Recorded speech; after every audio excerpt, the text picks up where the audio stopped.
What was sent to break you was actually sent to make you.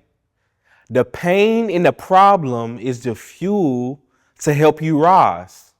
Each problem you face, each test you take, guides you to a better place. I know that sounds so counterintuitive in the world that we live in. Everybody wants you to think that everything should be peaches and cream, everything should be good. That's not how life works. I know we found that out early in life. I know I did. In ninth grade, I didn't make the basketball team. When I tell you I was broken into a million pieces, y'all, probably 2 million pieces, how I was feeling.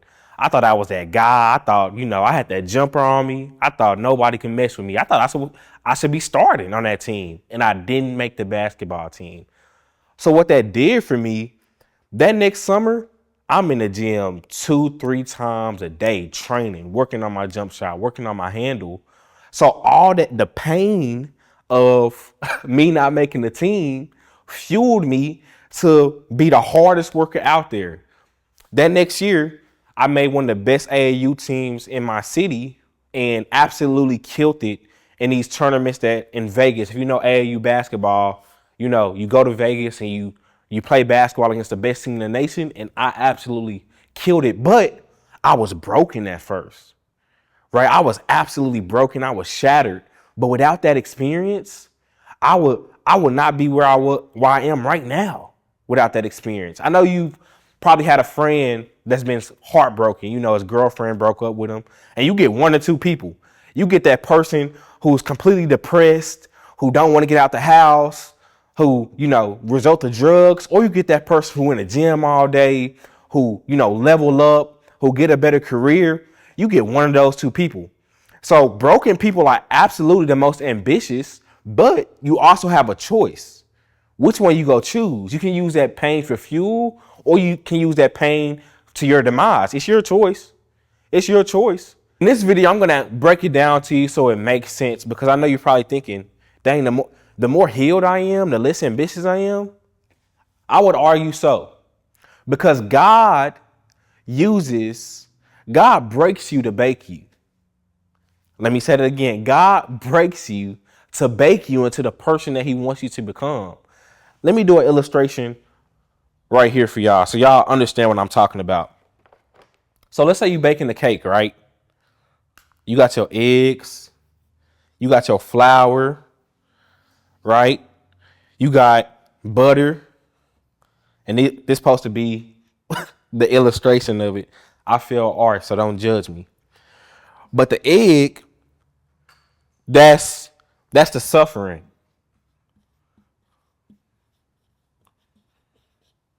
The flour, that's the endurance.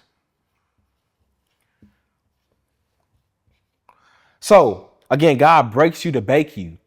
When he breaks you, he wants you to suffer. When he breaks you, he wants you to feel that pain. Because sometimes God breaks you to position you. God breaks you to humble you. You thought you was dad in a bag of chips, and now he had to break you to humble you. I've been there. I started real estate at 17 years old. 4 years later, I made over $5 million, $1 million in equity, and I lost it all because I stopped being humble. I started having a big ego. I started thinking that, my crap don't stink. I started thinking that I don't gotta wear deodorant. When you start thinking like that, God gonna have to break you to humble you, and he had to do it to me, right? So he wants you to feel that suffering, because when that suffering creates endurance, right? So when you endure the suffering, when you have to get past that pain, when you don't feel like doing stuff, when you wake up in the morning, you want to watch Netflix all day, but it's like, nah, in my example, I had to get that money back. I had to reinvest in myself. I had to, endure. And the first come up was way quicker than the second come up. I'll tell y'all that right now. So when I tell y'all endurance was something that God had to help me with, all day and tomorrow. But when you have that suffering and endurance, God adds character to it. Because when you know that bad things can happen to you, when God shows you that you're not better than nobody, when God shows you that you're not, you're not better than nobody, you got to wear deodorant too. You got to wear shoes too. Like, you're not better than nobody. When God shows you that, it helps you build character to be a better person, right? And again, God breaks you to bake you. So he makes you, again, hypothetically speaking, into this cake. And this cake, he can use to feed people. He can use to help other people in their stories, right? He can use to help the same person that just went through what you went through is using you to help them. God is using you to help them. But don't be so prideful. Don't be so everything is about you, because what you're going through right now, God is using to help somebody else. Your biggest test are your biggest testimonies. The biggest things that hurt are the biggest things that help other people, y'all. So again, and I just didn't get that. I'm not this smart to come up with something like that. Romans 5:3-5. Not only that, but we rejoice in our suffering, knowing that suffering produces endurance, and endurance produces character, and character produces hope. And hope does not put us to shame, because God's love has been poured into our hearts through the Holy Spirit who has been given to us. So we have to rejoice in our suffering, y'all, right?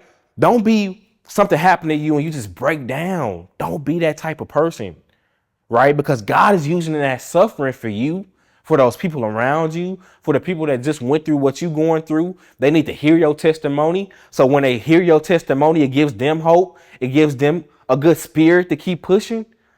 Again, don't be so selfish. Don't be so prideful. What you're going through right now is to help other people. He's baking you into this cake. God breaks you to bake you. So this cake, you can feed other people with what you went through. So just remember that, y'all. That's one reason why, broken people are the most ambitious, because God is making them a new person through the process, right? So through the suffering, through the endurance, through the character, God is giving them hope. God is giving them hope so they can be that cake, right?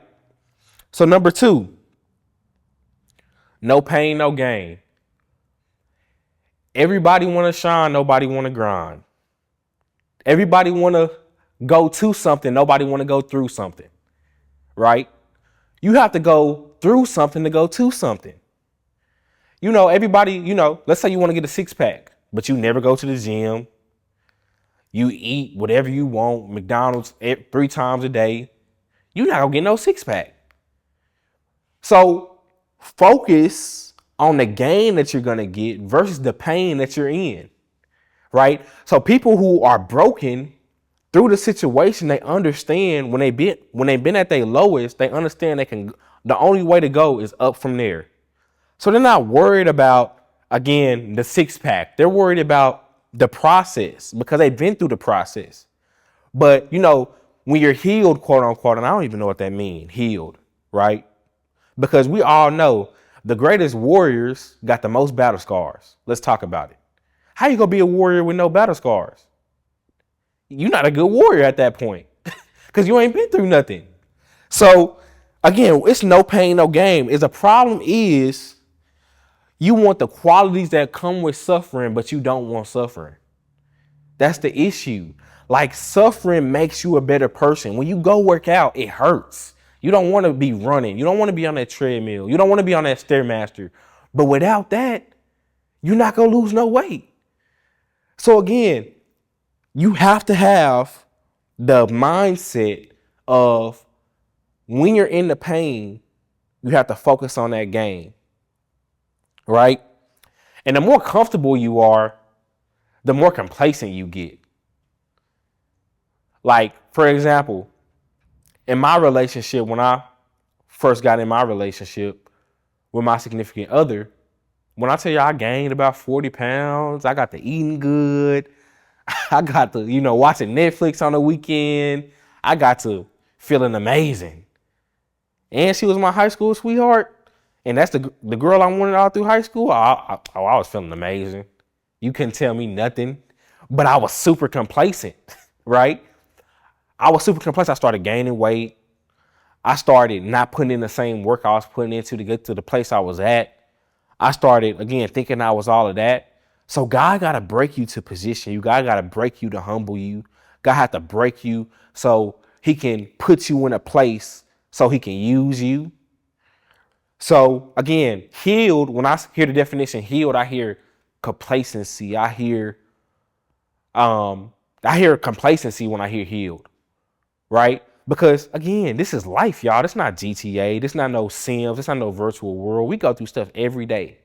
So if you keep having a mindset of I just want to be healed, I just want to, you're not gonna be doing that well in life. I'm just being honest with you. Just to show y'all I'm not pulling everything out my behind. In Exodus, when Moses was taking the Israelites out of Egypt, right?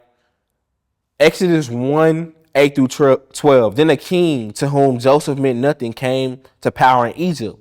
Look, he said to his people, the Israelites have become far too numerous for us. Come, we must deal shrewdly with them, or they will become even more numerous. And if a war breaks out, they will join our enemies, fight against us, and leave the country. So God knew that he was about to take the Israelites out of Egypt, and he sent Pharaoh to start killing them, to start persecuting them, because God already knew what he was about to do.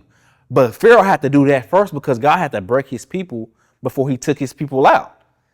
Right? And just to keep going with the story, Moses, Exodus 11-12. So they put slave masters over them to oppress them with forced labor, and they built Pithom and Rameses as store cities for Pharaoh. But the more they were oppressed, the more they multiplied and spread. So the Egyptians came to dread the Israelites. Hold up. Pharaoh was just trying to put them down, but the scripture says God multiplied them. Hold up, what? So again, God got to break you. So even when the enemy is trying to break you, what they meant for good, what they meant for evil, God meant for good. Right? So 15-17, I'm just breaking down this whole story for y'all. The king of Egypt said to the Hebrew midwives, whose names were Sephira and Puah, when you are helping a Hebrew woman during childbirth on a delivery stool, if you see that baby is a boy, kill him. But if it's a girl, let her live. The midwives, however, feared God and did not do what the king of Egypt had told them to do. They let the boys live. So sometimes your deliverance is in the enemy's camp, right? The midwives feared God so much they didn't put the Hebrew boys kill them. They didn't kill them. Right? So Moses, one of the Hebrew boys, in chapter 2, Moses saw a man. So let me go back a little bit. So God delivered Moses through the river and had the king's daughter to raise him. So Moses was raised, the person who was going to deliver Israel out of slavery in the same king's palace that he was going to have to go against, in the same Pharaoh's palace he was going to have to go against. So God, sometimes it don't look good what God is doing. Sometimes it's not the most prettiest, but God gonna work it out. God gonna work it out, right? And then in chapter 2, Moses saw a man beating a Hebrew man. And guess what Moses did? He killed him. Right? So we talking about a murderer. We talking about somebody who murdered somebody, and God still used him. I mean, you could say, hey, he need to be healed. He just murdered somebody. He's broken. He just murdered somebody. He need to heal, but God still used him. Right? So in chapter 3, Moses saw a burning bush that was on fire, but it was not consumed. God told him he is the God of Abraham, Isaac, and Jacob. And go tell Pharaoh, let my people go. Moses said, who am I that I should go to Pharaoh and bring 10 Israelites out, and I will certainly be with them? Moses said, go to the Israelites and say to them, the God of your fathers has sent them. And they asked, what is it? Who name should I tell them? He said, the I am that I am. God describes himself as a personal eternity, as self-existent, as self-sufficient creator of all. So, okay, Moses just murdered somebody, and God came to him and told him, go tell Pharaoh, let my people go. A murderer, somebody that needed to be healed. right? Somebody that absolutely needs to be healed in today's culture and today's standard, but God still used him, right?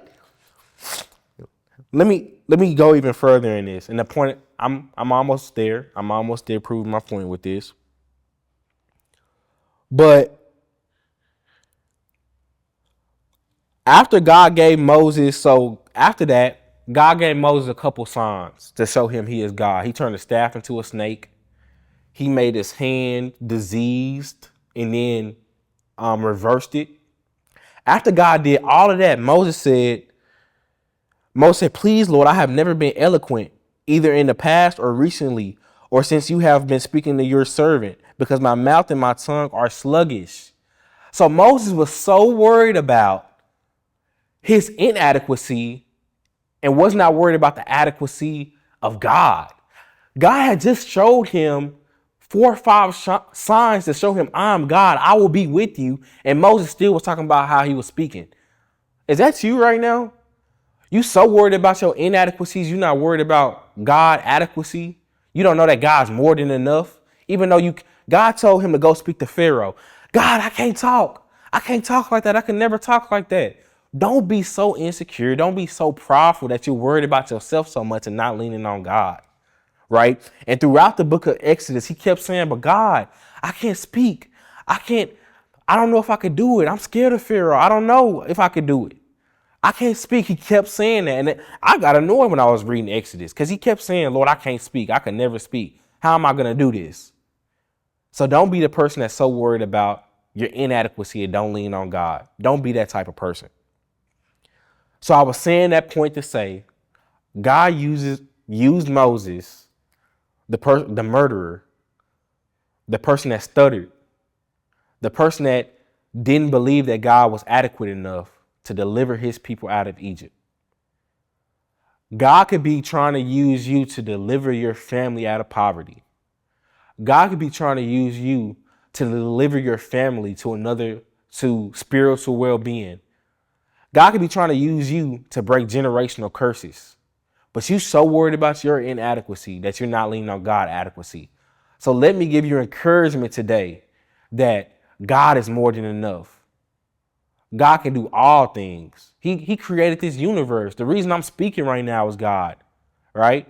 He gave me his breath in my lungs. Nobody's here without God. This camera not here. YouTube not here. Instagram not here without God. So he's way more than enough. So to sum up everything, I said, I'm almost done.